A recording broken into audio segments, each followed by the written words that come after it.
Hello po, ako po si Lester at ngayon po ay magluluto naman po tayo ng roasted chicken. At ito ang ating mga gagamitin. Garlic, bawang, kukuskusin ko lang po ito.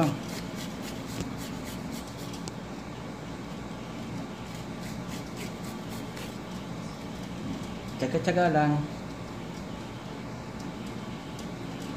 Pwede nyo na pong tadtarin. Pero ito mas madali. Sa isang bowl, ilagay po tayo ng asin, garlic powder,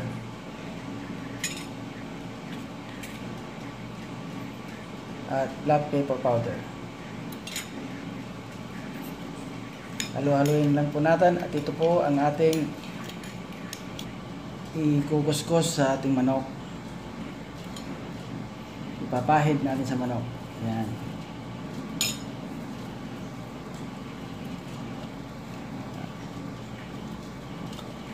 Siguraduhin po natin, malalagyan po natin lahat kasi magdamag po natin, ilalagay sa ref ito para bukas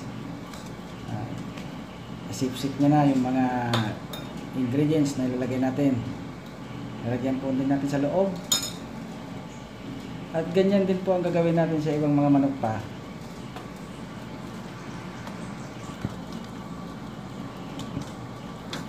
Ayan.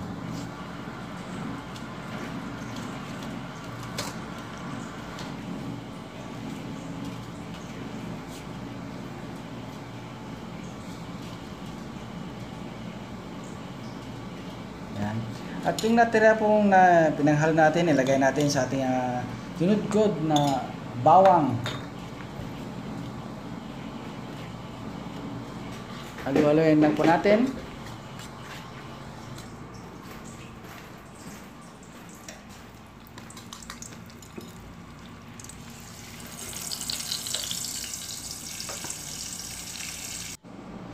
Ayan.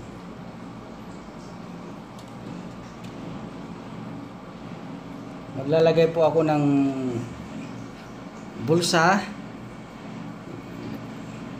at dyan natin ilalagay yung mga bawang natin kinudkod kanina at pinaghalong asin, paminta at garlic. Yan. Ilagay po natin sa loob sa ginawa nating bulsa.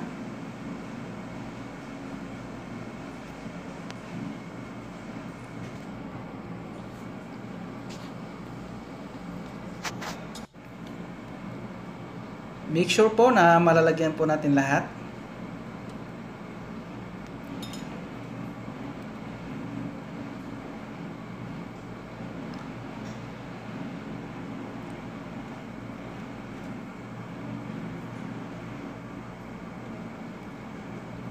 Yan. Kung gusto niyo talagang masarap manok na roasted, magtyaga-tyaga lang. Yan, ito na yung nalagyan natin lahat. Nilagay ko sa ref pagdamag. Ngayon magtatadtad naman ako ng Chinese parsley.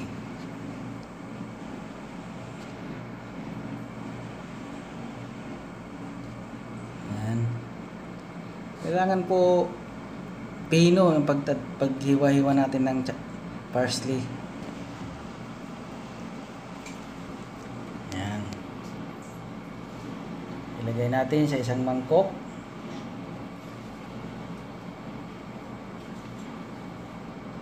At isunod natin ang sili para sa gayon manghang ang ating pampapahid sa manok. Kailangan po tatarin natin siya ng pinong-pino.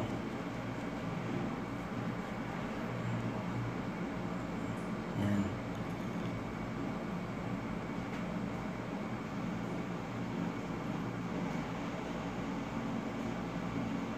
At maglalagay tayo ng black pepper powder o pamintang durog. Sunod natin ang garlic powder. At maglalagay din tayo ng oyster sauce. Kahit mga 3 kutsara ng oyster sauce.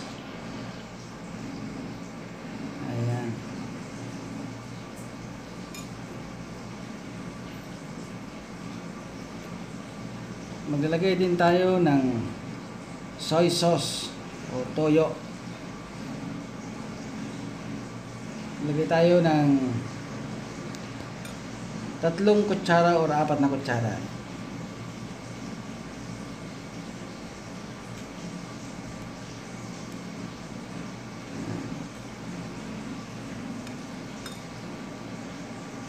Maglalagay din po ako ng ketchup. Ayan.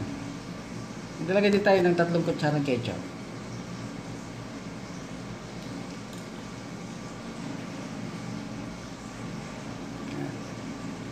Taluhalin po natin at ito po ang ating ipapapahid sa manok bago natin ilagay sa oven. Ayan. At maglalagay din po ako ng 2 kutsarang olive oil.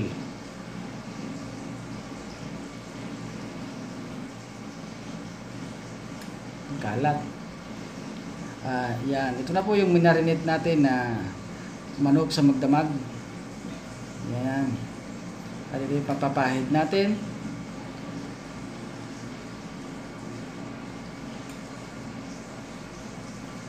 At ito ang ating mga ilalagay sa loob ng manok. Ginger, niliwa ko ng mahaba, onion leeks, lemongrass, at tinurog kong garlic, bawang. Yan, pisa na natin. Una po, ilagay natin yung mga palaman sa loob. Lagyan natin ng oyster, yung hinalo natin. Yan, haplusin natin sa loob. So yun na malagyan po lahat, hindi po sa isang side lang. Yan, lagyan na po natin ang ating mga ilalagay palaman sa loob. Yung luya, onion leeks, lemongrass, at ang bawang.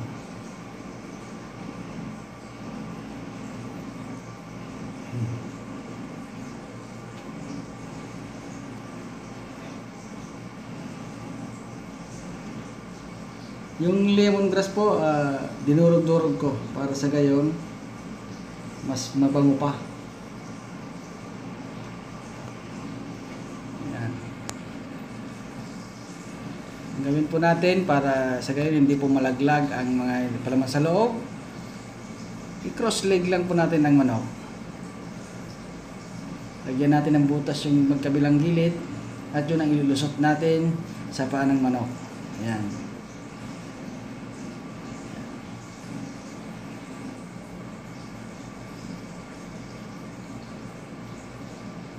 Dulas.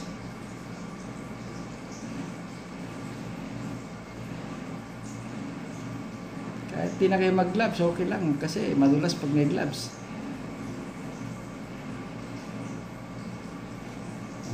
Ganyan din po ang gagawin natin sa ibang mga manok pa.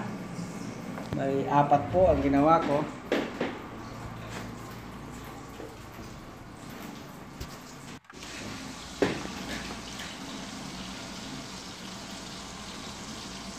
Pagkalagay po natin at nailak po natin, ito na po yung ating minix kanina. I-haplos-haplos natin sa manok.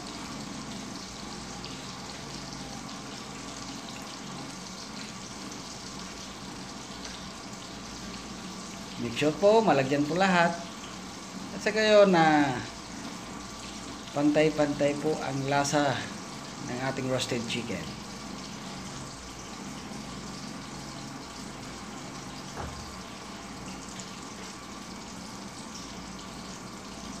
Ayan.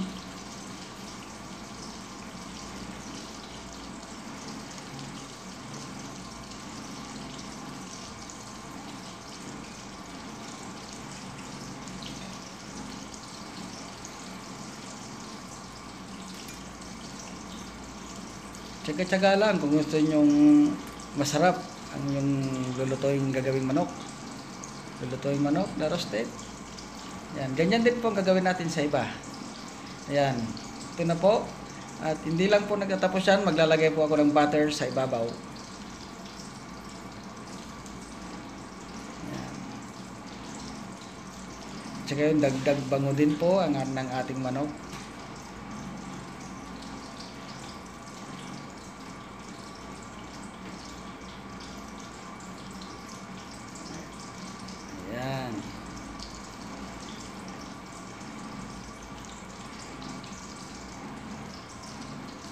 At ilalagay na po natin sa oven.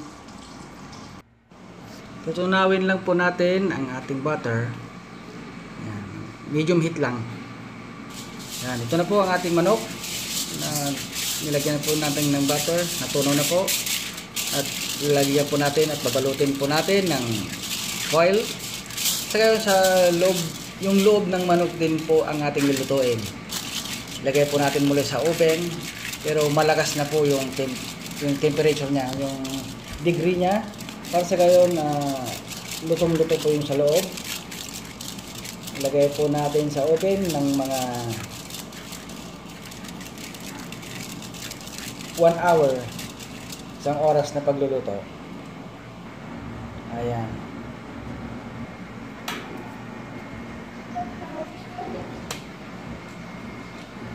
Ilagay po natin sa malakas. Ayan. Ayan. Ito na po ang ating manok na sigurado po luto na po yung loob nito. Ayan. Ang bango.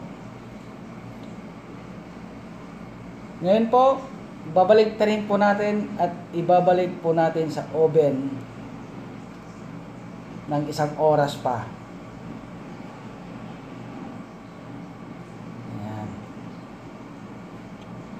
Babaliktarin ko lang at saka ilalagay ko ulit sa oven ng 1 oras pa. Yan, ito na po ang ating roasted chicken. Kung nagustuhan niyo po yung video na to, palike na lang po, share and subscribe. Salamat po. Thanks for watching.